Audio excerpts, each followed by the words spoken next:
Armstrong அவர்கள்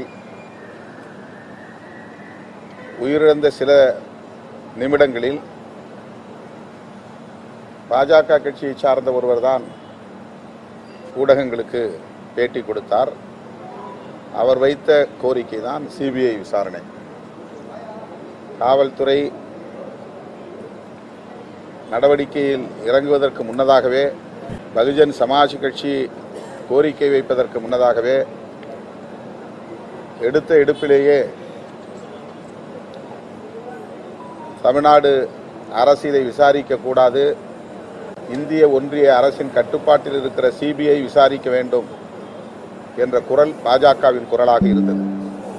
அதுதான் பாஜகவினுடைய மாநில தலைவரின் குரலாகவும் அடுத்து ஒலித்தது. ஆருத்ரா கோல்டு நிறுவனத்திற்கும் பாஜகவை சார்ந்த சிலருக்கும் இடையிலுள்ள உறவு குறித்து கடந்த சில மாதங்களாக அல்லது ஒரு வருடத்திற்கு மேலாக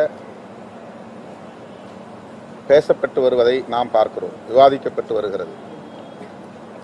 ஆருத்ரா கோல்டு விவகாரத்திலே சம்பந்தப்பட்டவர்கள் பாரதிய ஜனதா கட்சியில் பொறுப்பிலேயே இருக்கிறார்கள். இப்போது ஆம்ஸ்ட்ராங் கொலையில் ஆருத்ரா கோல்டு விவகாரமும் பேசப்படுகிறது. பாஜக இதில் வலிந்து தலையிட்டு சிபிஐ விசாரணை கோருகிறது. இதுபோன்ற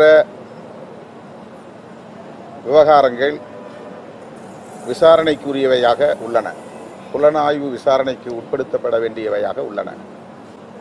அவர்களின் அரசியல் செயல் திட்டம் என்பது திமுக அரசுக்கு எதிராக இங்கே ஒரு பதற்றத்தை ஏற்படுத்த வேண்டும்,